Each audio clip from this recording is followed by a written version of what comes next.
Alors là, grosse arca, les responsables d'HLM veulent que les locataires d'HLM deviennent propriétaires. Après 20 ans, bien sûr, de présence et bien sûr de paiement sans problème.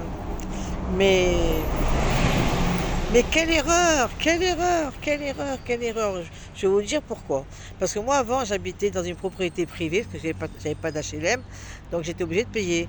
Et donc, la compagnie immobilière a vendu l'immeuble et donc a donc averti que des locataires allaient être à la rue aux HLM. Donc, ils m'ont contacté, ils m'ont dit voilà, vous allez habiter là.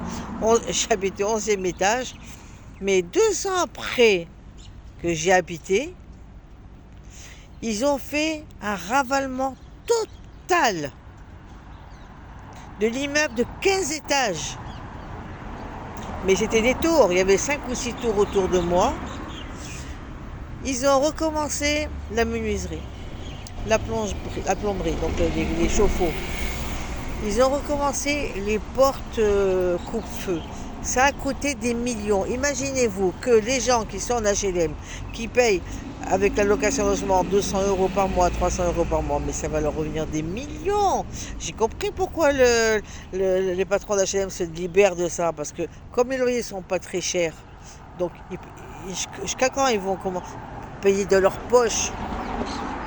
Les loyers d'HLM, c'est entre, ça dépend où vous habitez, c'est entre 400 et 500 euros pour 3 pièces.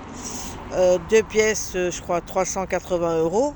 Et lorsque tu as la location logement et que tu as des enfants, tu payes rien. Voilà, donc c'est une erreur pour moi.